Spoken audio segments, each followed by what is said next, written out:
count of three, say, oh. 1, 2, 3, oh. You put me on the spot. No, you put yourself on the spot, buddy. Go with that door. Just cookies are organic. How's it going, man? Pretty good. It happened here on the night of January the 26th, 2014. I was here. My wife and I had served on the board of Truth Ministries for several years and had fed and worked with the men for even longer. I had done the evening opening shift many times. Marty and Julie McKinney had the night off, and I was shelter director and desk lead that night. It would be an opening shift like all the rest. No big deal. There would be 40 men in the shelter that night, along with half a dozen volunteers and a church group there to fix and serve dinner for the men. Toward the end of check-in, Aaron Johnson headed for the check-in desk. He bypassed me and headed for his bed from the previous night. But this time, he was wielding a 3-foot-long 4x4. The bag guy at the end of the desk caught him and told him he needed to check his bag and lose the 4x4. He resisted, and that's when I got involved. He was belligerent with me, but there was more to it than that. His words were delusional. He was uncooperative and escalating. So I made a decision and told him in a calm voice that he needed to leave. I couldn't risk a violent episode with a house full of guests, volunteers, and church workers. He resisted, and I told him he could leave now, or I could call the police. "I'll kill the police," he said angrily. "I'll murder the police." Not words any shelter director wants to hear. I was able to gently shepherd him out of the shelter, but he stayed in the alley, hanging around the cars of the church volunteers and still wielding the 4x4. And one of my volunteers said, "Maurice, he had a knife too." Great. I couldn't have him hanging around when the church volunteers left and headed for their cars. What if he went off on one of them? So I had to make another decision, to call 911 and ask the police to come and remove him from the area. I was focusing on completing check-in when I heard it. In fact, we all heard it. The sound like firecrackers that gunfire makes. Out in the alley, the police had arrived and confronted Mr. Johnson.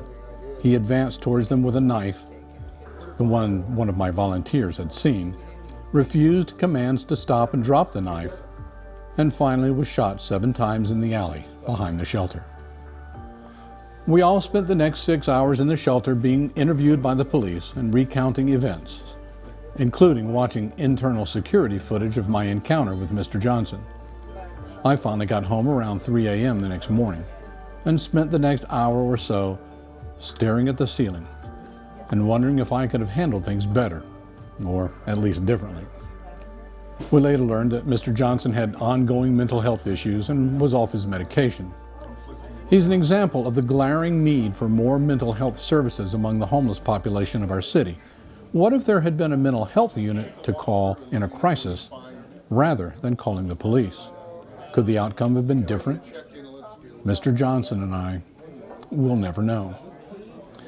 This is why we do de-escalation training, to keep everyone safe. Whether you're staff or a volunteer in a homeless shelter, or an outreach worker serving the homeless in a homeless camp or under a bridge, or a service provider working with newly housed folks who continue to struggle with a variety of lingering issues, de-escalation keeps them and you safe and buys you valuable time to get them the help they need. What you're going to experience in this module isn't a slick PowerPoint presentation in a classroom or a seminar workshop. You're joining a weekly staff and volunteer training meeting we filmed at Truth Ministries as they work on de-escalation techniques by reviewing a real-time incident that occurred in the shelter and was caught on security cameras. Welcome to the real world of homeless services.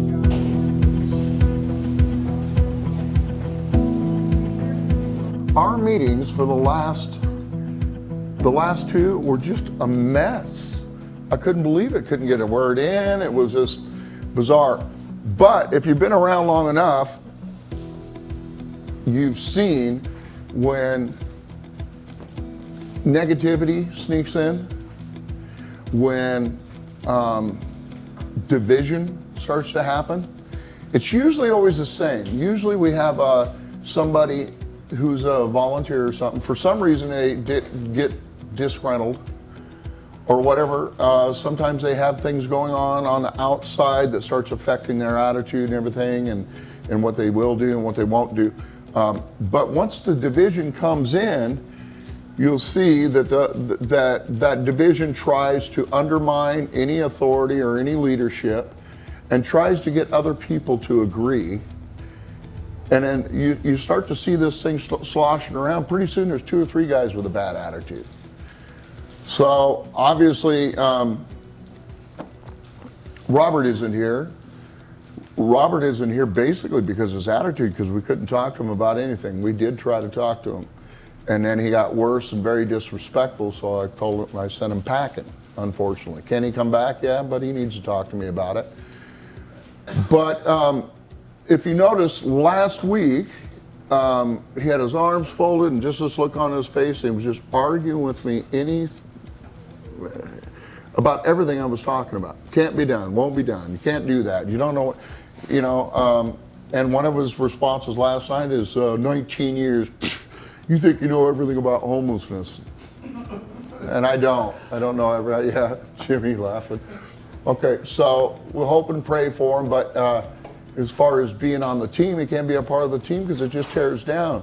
Now, could he approach me and talk to me about things that maybe he disagrees with, or maybe he's got a suggestion to do something better? Well, yes, but in a negative way like that disrupted the whole meeting, and he just had such a bad attitude about it. That's not the way to do it. We can bring it up here, or if you got something a little more heavy like he did, you need to talk to me separately and let's work it out. Some of you who's been around long enough to see the divisions rise up, and then we had to get rid of them. Just about everybody. And it's unfortunate because something happens in a relationship between me and them. Something happens, I can be as nice as I can, but they still end up angry with me or whatever else, but I have to keep going. I was even a roadblock. Bump in the road. Bump in the road. And then some of those relationships end up working out later down the road when they kind of understand what was going on. But as far as Julie and I, we can't afford to allow division to take over. Doesn't mean that I'm closed-minded and I don't want to hear ideas that you have. But I do know what I'm talking about when it comes to de-escalating or thumping somebody's melon. I know the difference. I know what works. Is it going to work all the time? No.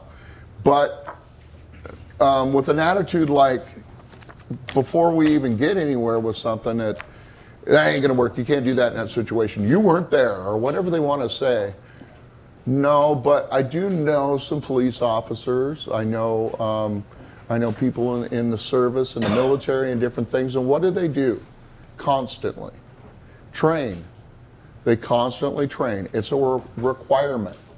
So they learn to react differently than maybe they would have reacted when they came into the service or the police academy or whatever it may be. So you want to pull that one up. As I was watching the video and thinking about different things and or thinking about the video and stuff, one thing that probably would have changed everything is the first thing that we should probably do.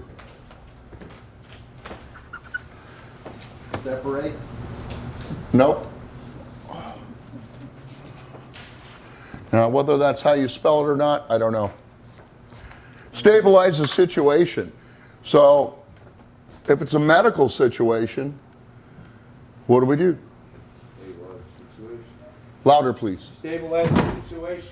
Okay, how do we do that? Let's say somebody comes to get you and something's wrong with this guy in 3-2. So you come over to 3-2.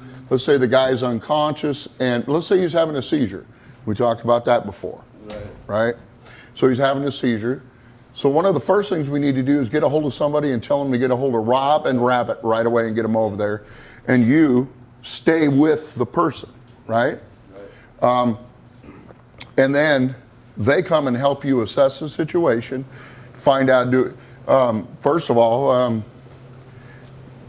you got to check and make sure he's breathing and a pulse and all those things.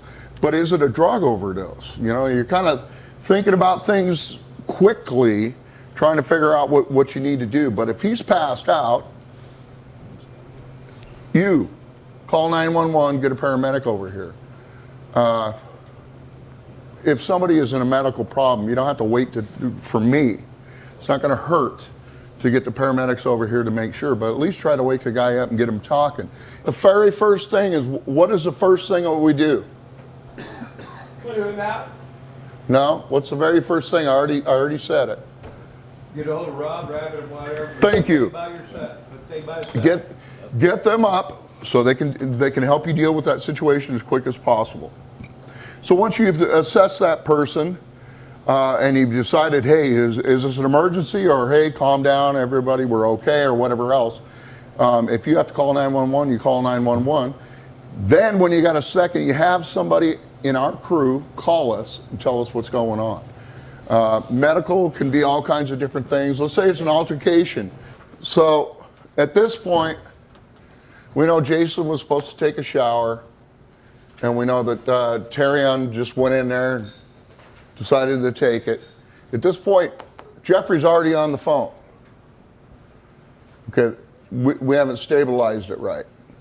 We haven't stabilized the situation.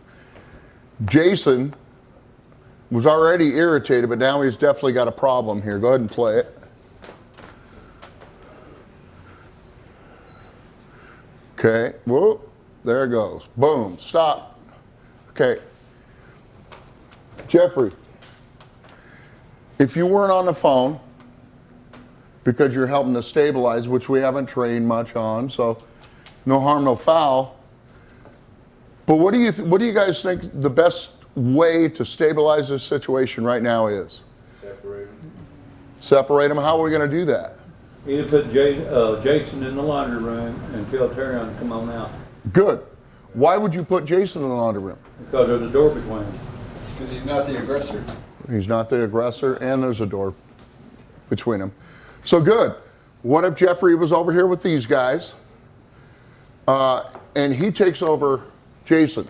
Hey, Jason comes right in between them, cuts him off. Jason, come on over here, buddy. Because he's not the aggressor. Jason, we can deal with. This guy's kind of going off. These guys turn and face him side by side so he can't get through there. Let me ask you a question. What do you think would happen if you guys just would have got out of the way and he would have charged Jason? What do you think would have happened? Duke Fest. Do you think? Oh, yeah. Yeah, Duke You think Terry is scrap? Now, my biggest Jason thing would have had. or they've already had words before. So when Terrion went in the shower, Jason should have been removed from that room Exactly. altogether. Exactly. He should have, because you already knew, right? you That's already why knew. Jeffrey's on the phone, because we already had the altercation. So he should have- And to be fair to Jeffrey, he probably thought, hey, we've already got it under control. We know what happened. All we got to do is get Terrion out of here, right? Yeah. We think it's under Jason's control. back in the waiting But you're right. If we would have got Jason out of that room and then dealt with Terrion, this altercation wouldn't happen. But being it's happening now, what do we do now? Well, these two guys got to face him. Jeffrey's got to be here. Nobody's called Marty and Julie yet. Got to stabilize this situation. What would have happened if we could have got Jason in that room? Because Jason would have done it. And we just said, just relax, buddy, whatever else. And Terrion, if he's snapping like he did before, we just say, hey, why don't we have a seat over here? And you bring him in the room there and isolate him, get everybody out of that room, just let him have a seat. He calmed right down as soon as everybody was right around the last time he snapped, right? Maybe get him in a seat and everybody leave him alone. But at this point in this altercation, and you've got a small area here, it's really hard to break that thing up. But another thing about being in a small area, you're trying to keep these guys apart, it's pretty hard not to do what you were doing. It's pretty hard not to, hey, back up, knock it up. It's pretty hard not to do that. In a bigger situation, you got room to move back, hey man, you know, and you're trying to calm them down. Hey, I'm not a threat. Hey, listen, calm down, man. Let's talk about this a minute. Trying to do that. Is it always going to work? No, but I will tell you 9 times out of 10, with my experience anyway, knowing that I don't know everything about the homeless, promise you. In my experience, 9 times out of 10, they will de-escalate. Sometimes you got to leave them in a room by himself and not talk to them at all. Go ahead and play it. I think Jason would have got him. Okay, stop. Whatever. Remember we pointed this out before? Okay. Sean is facing Jason. Robert should have been facing. Jeffrey's still over here on the phone. And what's Robert doing? He's got his back to the. What can you do? Shouldn't have done. He should have been. Should never turn your back on an aggressive person, ever. Now, you might, I could see if you get a little confused because you got a guy behind you that's acting a little squirrely too, but you need to trust your volunteer is going to handle that guy. And from here on out, you gotta trust that the biggest guy in the room is going to put the phone down and help you stabilize. He didn't know, man. You did the best you could do. We're just trying to get better, man. That's all it is. So yeah, he's got his back to him.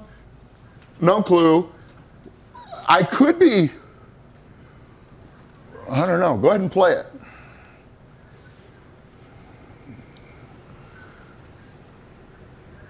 Okay, stop. Now, there's a lot of pushing going on. Push Jason, because Jason's moving slow and you're trying to deal with the situation. I get it. But anytime we touch somebody, you touch me, it's going to put me on edge. Probably anybody in this room, right? We got to try to not do that. Again, you're in a small environment, man. You did good. You got the situation dealt with. We're just adding information.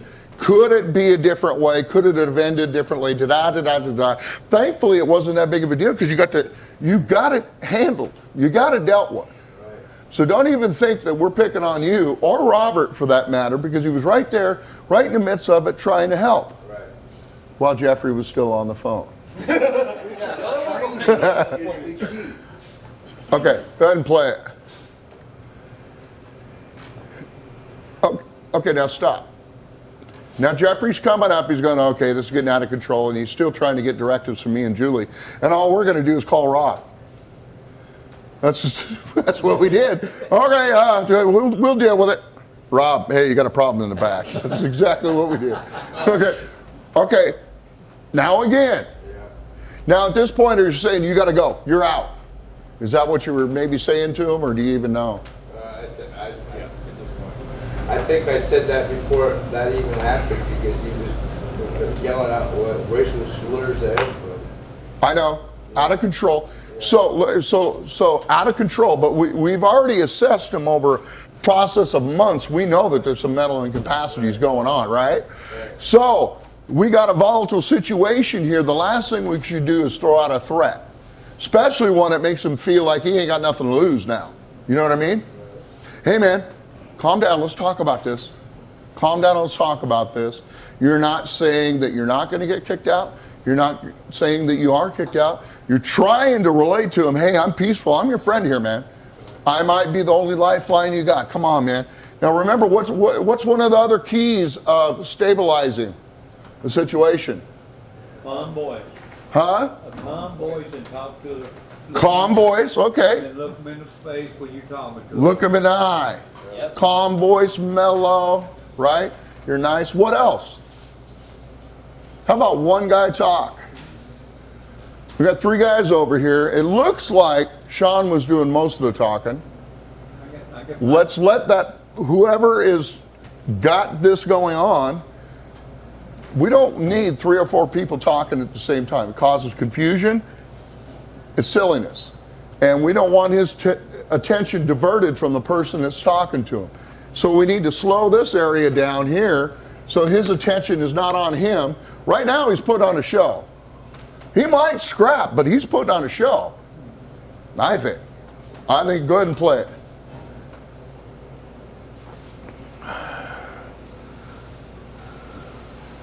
Okay, stop. Okay, did you see Robert jumped in there? And now Jeffrey's saying something. And Sean's saying something, and they're all pointing. And he just pushed them. And Jason's going, okay, here it comes, right? Go ahead and play it. Okay, stop. Pointing your finger, it's hard to do when we're trying to deal with a situation. You need to listen to me, I'm in charge here, right? It's hard not to do that, but what does it do when somebody points their finger at you? Does it tick you off? Because if somebody does that to me, it ticks me off. We got to try to learn to not tick people off when they're already ticked off. Hey, Patrick, are you feeling okay? No, another win, but I'm all right. All right, buddy. Okay. So now, okay, look at this situation. It looks like a dance. Look at that situation. Looks like a what? A dance. A dance. Play it. Stop. Okay, now he's literally got to lay hands on him. Sean had to push him. Jeffrey's almost off the phone. Okay, go ahead and play it.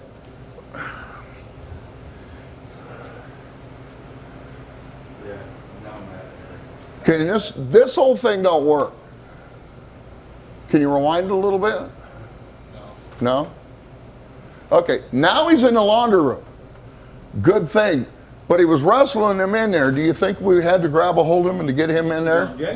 Knowing Jason, do you think Jason would listen to you going, hey man, you're not in trouble. You don't got to defend yourself. We'll deal with this guy. You go in there. Do you think he would have listened to you? Yes, he would. I think he would have. But there was a threat, and he's a man, you know? Now, if you talk to him right, which I've done, Right. he'll do what you tell him to. So instead of behind him, whoa. Come here for a minute. Well, actually, You grab Rob from behind Sean So- in the room. huh? Okay. So when this happened, he is Robert, right? Terrian pushed through Sean and kind of knocked him. He was kind of off balance. And about that time, Jason thinks he's getting through, so he's manning up, getting ready to go. He's coming right through here, and Robert's over here. That's how he ends up behind him. But instead of putting arms on him, what if he would have said, hey, come around here. Come around here. Get right in front of him. Whoa. Get right in front of him. Whoa. Hey, Jason. Go that way. Go in the laundry room. Go in the laundry room. Yeah. Get in the laundry room. Go ahead and sit down. Please get in the laundry room and we'll deal with this guy. This guy's out of control. Jason, we know what's going on. We know you're just protecting yourself. Okay, please. And he probably would have went in the laundry room and wouldn't have had some of this. Go ahead and play it.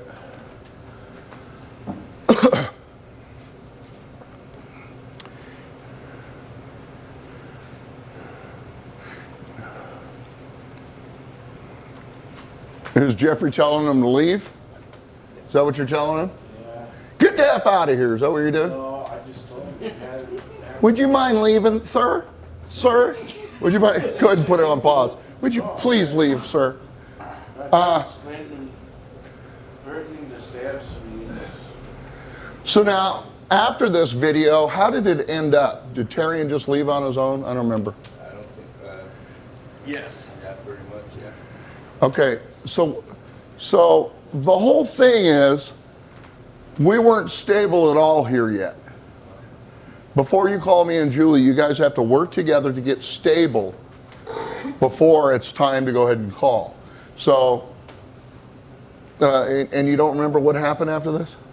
Not really. He came out onto the couch, got his stuff, and left. So he just left on his own. Yep. Okay, now it's stable. Now call us.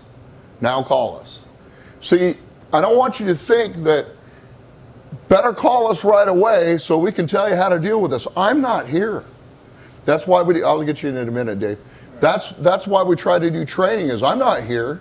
I can't see what's going on and I don't have, the biggest thing is we need to get stable right away. So one of the first things, so you got a cell phone on you. Yeah, So instead of calling me and Julie, you call Rob and Rabbit.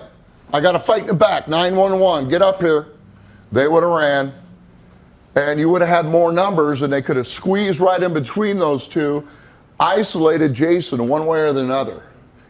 Maybe Jason, hey, if somehow, the problem is here's a doorway, and he was right in front of the doorway. That's another problem, right? Yep.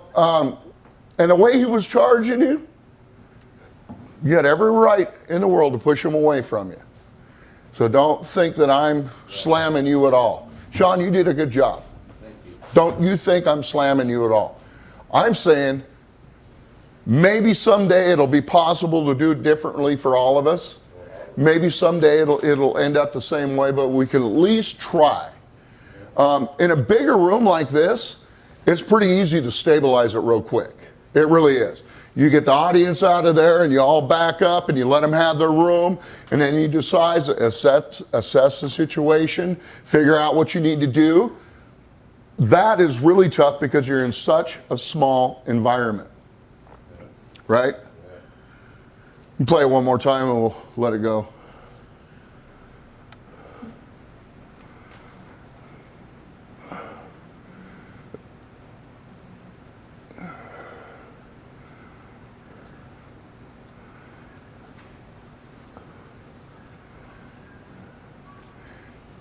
Yeah, old Jeffrey Speedy Fingers there. Okay, stop. When Sean pushed Stop. Jason, I think Jason thought it was, So as fast as it happened, Jeffrey did come right up. Right, that happened pretty quick. You were right there to try to give him a hand. You just didn't need to be on the phone yet. Then you could have fully devoted your attention. But if your attention would have went to Jason and got him in that room and just leave these two to deal with this situation. But as we just watched. Get into that room right before that. You see, that's why I was pointing at someone to get in that room. Right. But now, not only have you got a bunch of hostile people freaking out here and stuff, you got 1, 2, 3 guys yelling at him and pointing. One guy saying what it is. And again, not, you got to get out, get the F out of here. You're a piece of whatever. You know, get out, you're kicked out. You're leaving now. Leave all of that out of the conversation at this point. Right now, you just want to, hey, whoa, you know, some kind of a thing. I keep doing this, but I'm trying to think what somebody would have to do to make me feel like they weren't a threat in a situation like this. And it would be something like this. But at the same time, you have your authority, and you're not going anywhere. But I'm trying not to get violent with you, buddy. Let's try to, you know, but the dude just come right at you, push him away. I get it. You had to push him away. But from that point, we can't panic when something breaks out. I promise you it's all going to work out. But if we panic, nothing works out. None of it. Go ahead and play it. Anything anybody else is thinking about this? Yeah, see, this whole thing is not good. yeah, that's 4th degree assault if you really wanted to go with it. Well, I kind of think they're friends. Because now my arms are being pulled down, I can't defend myself. Right. They can say a lot of things. But putting hands on somebody, it doesn't need to happen at all, ever. We can watch again, just let it play. Because it happens really fast. Boom, he said something. And you guys are right on it. Turned his back to him. Bad idea. And see, Robert's trying to direct him too. He just said something to Jason instead of letting Sean deal with it. And now nobody's paying attention to Jason.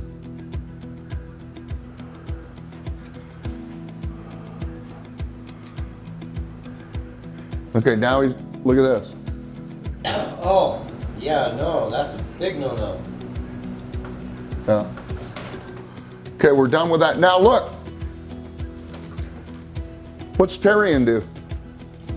Is he calming down? Yep. He's not charging anybody anymore. The threat is gone. Oh, shut the door, now what? Nothing. Did you see him walk away? Yep. As soon as you isolated, he was gone. He was done with it. The threat was gone. The fighting was gone, whatever else. The show's gone. Huh? The show's gone. Shows. I think a lot of it was show. I'd like, seriously, I'd like sometimes when they start acting like they go, okay, hold on a minute. Hold on. Anybody got a whistle? Everybody make a circle. Go ahead. You just let them have at it and see what happens. But, you know, we can't do that. You'll have to cut that part out.